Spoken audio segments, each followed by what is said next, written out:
What up, friends? Geoff Fienberg back here with you, giving you my final video for the PGA Tour this week, Byron Nelson Classic. Although I've been catching myself spelling it the Bryson Nelson Classic. Maybe that means something. Maybe I'll regret not playing Bryson, despite the fact he is the favorite at what, just 8-1, using that OddsChecker grid. Check out the video I already put up this week. We've got my 3 favorite outright plays, a 22-1, a 28-1, and an 80-1. So get it in you. I'm actually pretty excited about that 80-1 wager in yesterday's video. I got a couple more for you today, including an outright and some props, and I'll continue to debate through this video as to what I should do, because it's golf betting and sometimes your mind is playing tricks. It's playing tricks on you. Well, let's end the tricks. Let's get back to the winning ways. As I already mentioned, go find that video from yesterday where we have 3 outright picks already up. I indicated I would probably add to it. There is a selection of golfers in that 40 to 60-1 range, 50-1 range that do have my attention, that could be worthy of a bet, that I could definitely make a case for. Sergio Garcia's golf always shows up seemingly in Texas. We recently saw him have that very fancy match play in Texas. This is a number you could bet Sergio 45-1, 45-1 using that OddsChecker grid. That's essentially the same number as Masters bets that people were willing to bet on Sergio. I've pivoted off Sergio. No, it is not Ryan Palmer, who pretty much checks every single box when betting golf in Texas and against this field. Probably does feel very live. He's got great Texas ties and he shows it. Nope. I've got another man with low pro Texas ties, low pro ties to the area, but incredibly high profile on big wins at TPC courses. The Players Championship, the American Express at PGA West. Yes, I know that's not a big win, but it was on a TPC, so we're going to use it here. Siwoo Kim friends, woo! 45-1 on that OddsChecker grid. I tell you, this season has felt like the opposite of Siwoo world. Siwoo used to give us this first or last vibe, friends. Like he either was right up there at the top or he was in DFL at the bottom. This year, the consistency we are getting from Siwoo feels like he's a new golfer. Week in, week out. Dare I say, a very safe daily fantasy play with this newfound consistency. But we've got a win already this year at the Amex. We've got incredibly consistent results throughout the year. And what if I told you Siwoo Kim lives 10 minutes from this course? Siwoo Kim, 45-1 on that OddsChecker grid. He is officially added to that outright card. Moving along, I tell you, these next 2 guys, I could add them. I haven't added them yet in terms of an outright, maybe a very, very small piece to supplement a couple props. Long-standing fans of mine and my partner in crime, Pat Mayo, know we have a soft spot for Luke List. We have a very big soft spot for Luke List, and it's great to see Luke List playing very well again. And I am very committed, very confident. Maybe arguably, outright bets, they come at significantly longer odds, and we love to hit them. But if you had to ask me if I had to hit any bet this week at over 2, in that 2-1 range or above, 2 to 3-1 to save myself, it would be this Luke List top 20. Luke List in the last 36 rounds, he's top 10 strokes gained tee to green, top 10 strokes gained ball striking, top 10 strokes gained off the tee. I am loving seeing Luke List returning into the form that made me waste so much money on Luke List in the past.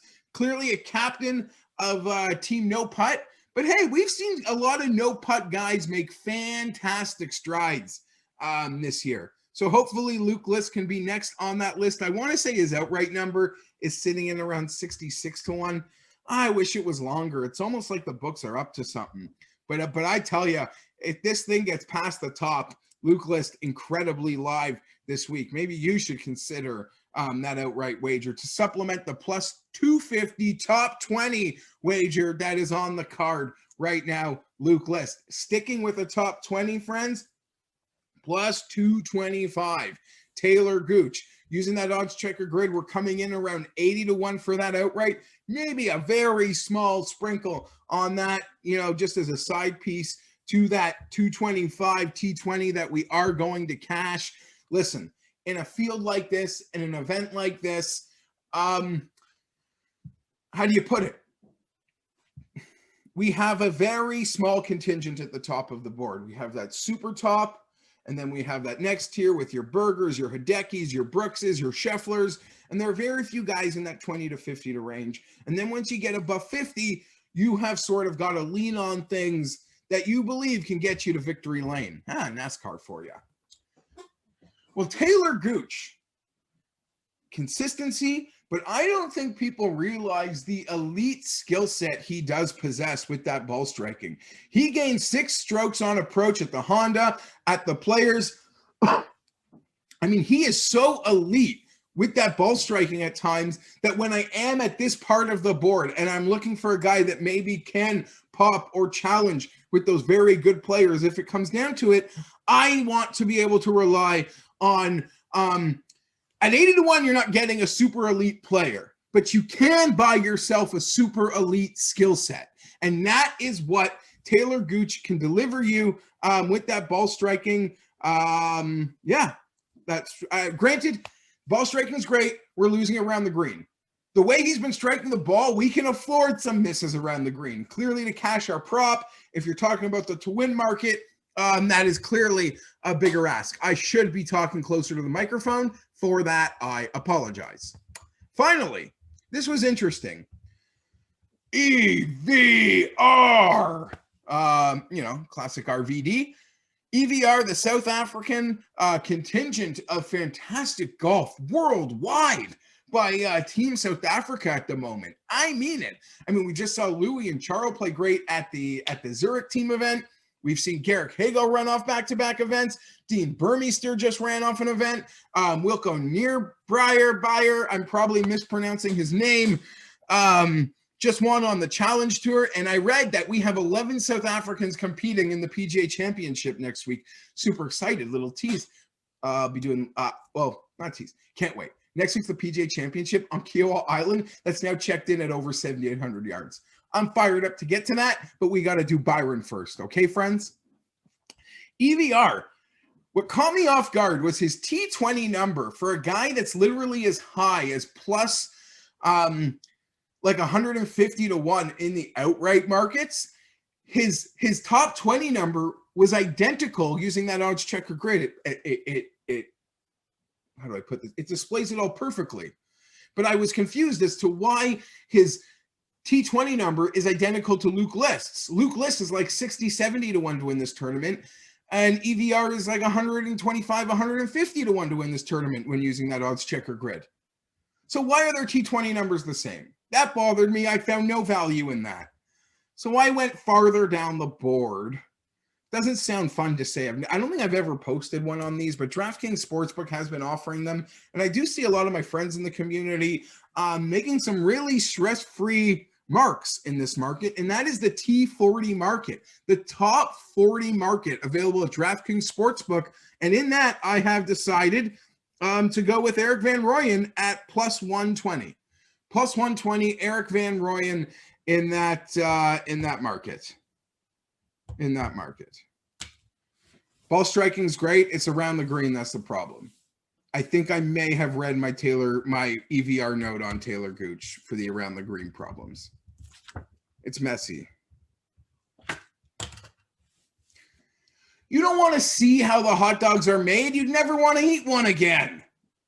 I just want to eat a hot dog and enjoy it. So hopefully I can come up with the winner for you guys. We've got 4 picks on that outright card. We gave 3 yesterday. We gave another one today. And we've given you some props, a couple T20s and a T40 for you. Hope everyone enjoys the Byron Nelson. I'm looking forward to getting back at it next week when breaking down the PGA Championship at Kiowa Island. Golf Channel showed that 2012 Rory win at Kiowa last night. The War by the Shore 1991 Ryder Cup documentary was on. I am so fired up. This to me is a top 5 golf course Certainly in the United States of America.